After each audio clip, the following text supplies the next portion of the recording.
Contexto Económico. Daniel González, un gusto saludarte como cada jueves que nos haces el favor de acompañarnos. ¿Qué tal? Buenos días, licenciado Ceballos. Buenos días a Marcela y a los radioescuchas de Contextos. Bien, estamos pues ya ante el cambio de gobierno. Las personas cambian, las personas van y vienen.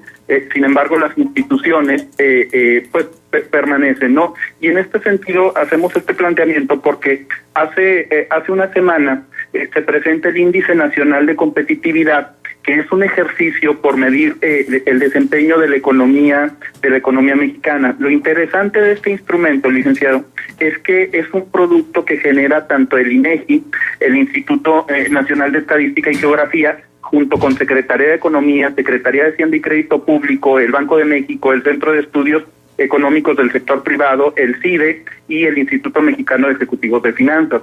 A diferencia de otros instrumentos de competitividad y de medición de las capacidades económicas de nuestro país, este instrumento se hace por instituciones muy sólidas y que tratan de hacer un análisis a profundidad del comportamiento de la economía mexicana a través de 7 componentes básicos, 17 subcomponentes y 119 variables. Estos esfuerzos, los primeros que empezamos a ver nosotros en materia de medición de competitividad en la economía mexicana, pues datan desde el año 2003, cuando el CIDE empieza a hacer estos análisis de medición de competitividad, pero en dirección de 2 variables, básicamente: el análisis de ventajas competitivas estáticas y ventajas competitivas dinámicas. Hoy estos indicadores han evolucionado al grado de hacer análisis muy puntuales sobre los desempeños macroeconómicos de nuestro país y económicos de las regiones, así como la medición del comportamiento de las instituciones, las capacidades del factor humano, la infraestructura, la eficiencia de negocios, la innovación y el medio ambiente. Más allá de medir cuáles son los resultados que se presentan en este tipo de indicadores, tenemos que tener muy claro cuáles son las áreas de oportunidad que se deben de transformar para poder ver si el desempeño de estos indicadores son efectivamente buenos o van en una dirección muy puntual. Creo que el tema del desempeño macroeconómico, capacidades, infraestructura, eficiencia de los negocios, tienen que ir directamente para enfrentar el contexto de una economía nacional que está sufriendo ante las modificaciones del precio del barril del petróleo, que ha tenido una modificación de $20 el precio del barril en los últimos 3 meses, el incremento de las tasas de interés y por ende el encarecimiento del dinero para financiar el desarrollo económico de la región, así como las expectativas de crecimiento a la baja, no solo del mundo en general y de las economías emergentes, sino, como lo dice el Banco de México, ya específicamente para la economía mexicana durante 2018 y 2019. Ahora bien, en este mismo sentido, Daniel, me gustaría conocer tu opinión sobre pues estos traspiés que ha venido dando la Bolsa Mexicana de Valores, toda una semana completa de caídas continuas, después de que en el 29 de agosto estaba la bolsa por arriba de los 50,000 puntos. 50,000, sí. 50,000 puntos. Ayer todavía estaba abajo de los 39,000, de los 40,000, estábamos en las 39,500 unidades aproximadamente. Ayer tuvo una leve recuperación del 2.4% y ya rebasó la barrera de los 40,000 puntos, pero de todos modos todavía está muy bajo.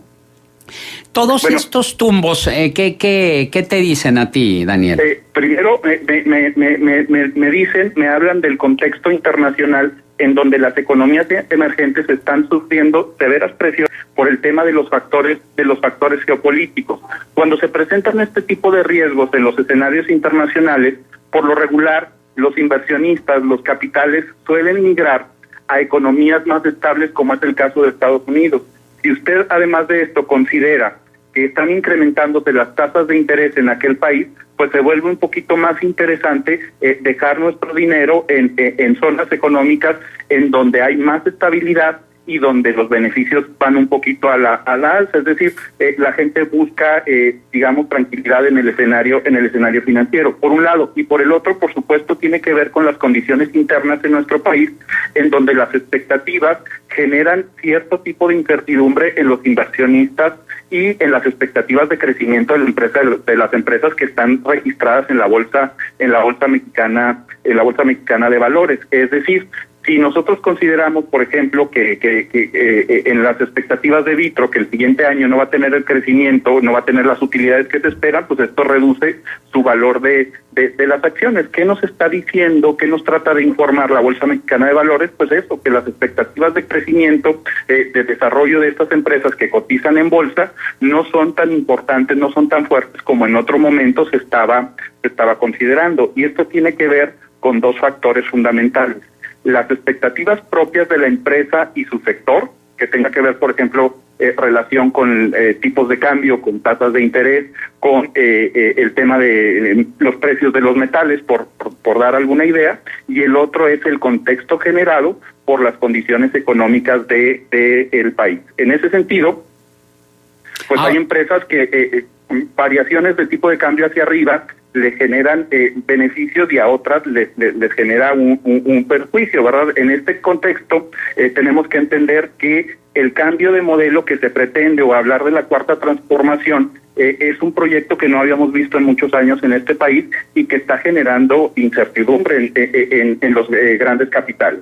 Eso por un lado, pero por el otro también la incertidumbre que generan los pronósticos del Banco de México, que en su informe trimestral revisó a la baja sus estimaciones para el Producto Interno Bruto 2018 y 2019 ante una mayor incertidumbre sobre el entorno externo e interno, pero también el hecho de que el mismo Banxico mantiene la puerta abierta a tasas más altas. ¿Qué nos podrías comentar? Y que seguramente se van a tener que seguir presentando, como ya lo habíamos mencionado en otro momento. Estados Unidos anunció al menos 2 incrementos más de tasa de interés durante el siguiente año, y seguramente a final a mediados de diciembre veremos un incremento más por parte de la Reserva Federal. Esto va a generar un encarecimiento del dinero, y que los empresarios, en vez de que lo utilicen en contratar trabajadores, comprar maquinaria, pues lo van a tener que invertir precisamente en el pago de estos intereses, en el costo del aumento del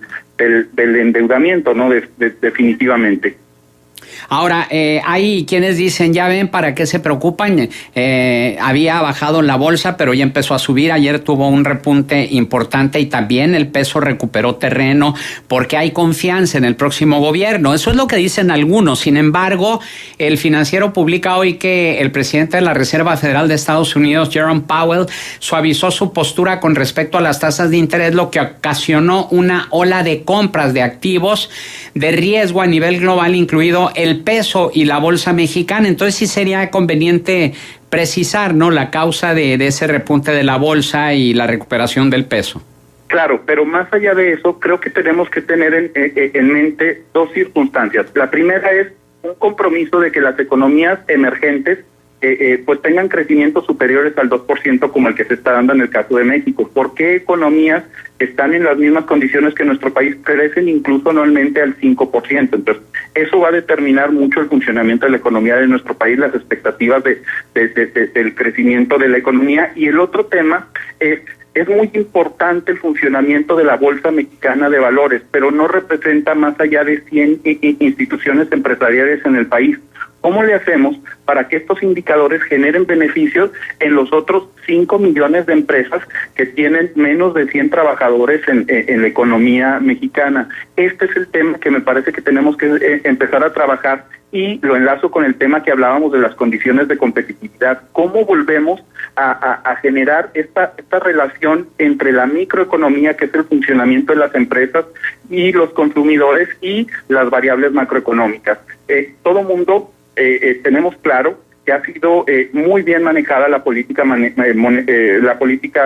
monetaria en nuestro país en los últimos años por la independencia del Banco de México. Sin embargo, esta estabilidad macroeconómica no se ha reflejado en mejores condiciones, en mayores capacidades, en mejor productividad para el sector micro, mediano y pequeño de empresas de nuestro país. Me parece que el próximo gobierno tiene ahí el verdadero reto, y es donde se verá la verdadera transformación en materia económica que todos esperamos. Ahora, mañana es el último día de gobierno de Enrique Peña Nieto. ¿Qué balance harías tú en materia económica de su sexenio, Daniel?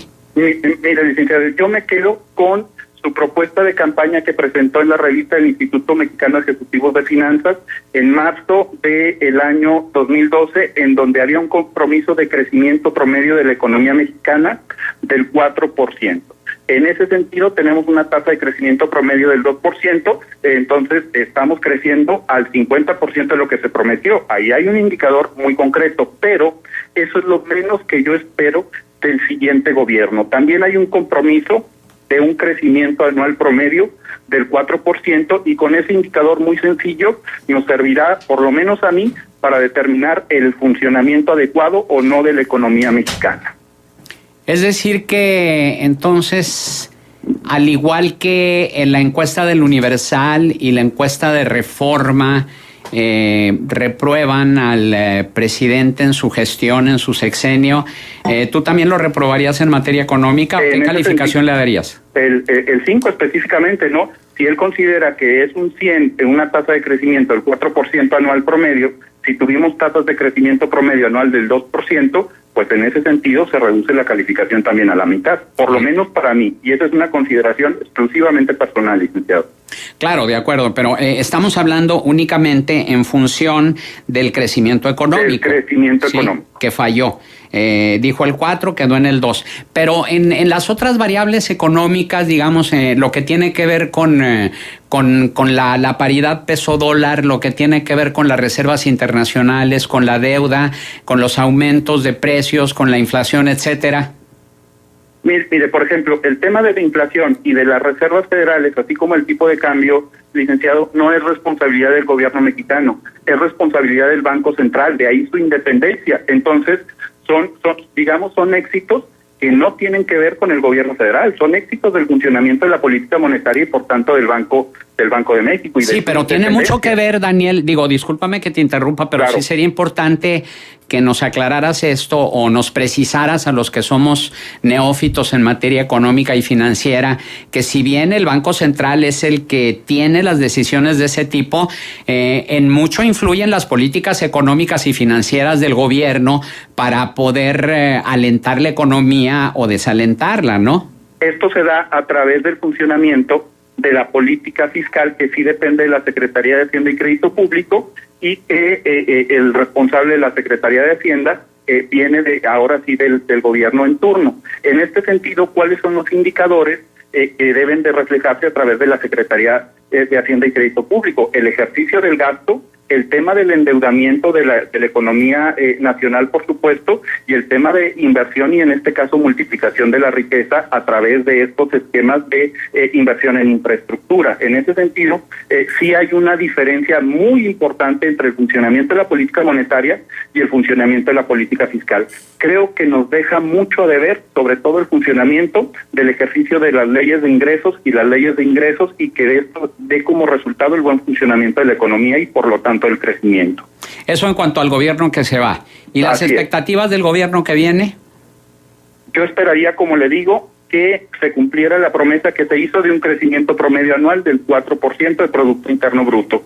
Y a partir de ahí, nosotros poder establecer, que sería la siguiente parte de la medición fundamental, ver si este crecimiento se va a reflejar en un desarrollo, en mejores condiciones de vida de la población, porque eso definitivamente es algo que no podemos tocar, licenciado, porque no se ha presentado, no digamos en el último sexenio, sino en los últimos tres o cuatro.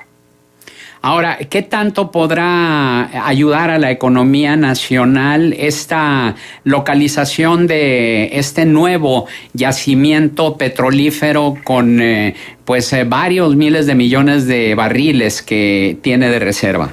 Bueno, ante la incapacidad de producir nosotros nuestra propia gasolina, no creo que sea un impacto tan fuerte, no sea un impacto tan importante como el tema de la variación de los precios del barril del petróleo y la dependencia ya que tenemos de a través de la reforma energética que se dio a principios de sexenio.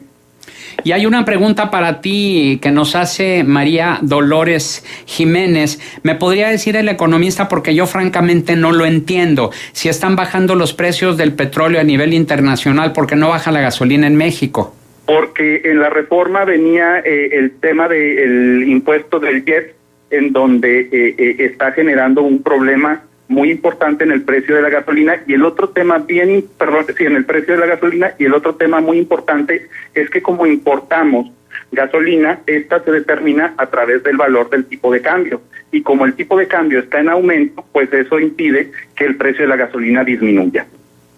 Bueno, pues muy puntual la aclaración, porque sí, hay quienes se preguntan, bueno, es que a nosotros, los mexicanos, si aumenta el petróleo, nos perjudica, si aumenta el precio del petróleo nos perjudica, pero si se reduce el precio del petróleo también nos perjudica. Entonces, ¿cuándo vamos a salir beneficiados, Daniel? Ese es el tema.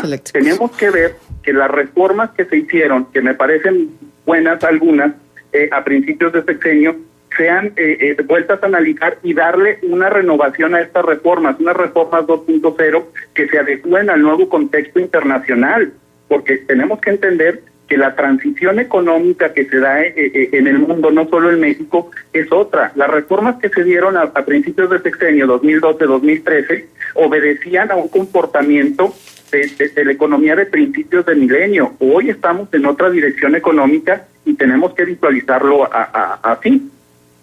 Entonces, podría decirse que tenemos que avanzar en las reformas estructurales que se dieron, y me parece que la primera de ellas tiene que ir en el sentido de una reforma de Estado. Una reforma que renueve, que vuelva a regular, que modernice las relaciones entre el gobierno y los sindicatos, entre el gobierno y la educación, entre el gobierno y los municipios, entre el gobierno y los estados, entre el gobierno y la sociedad en general.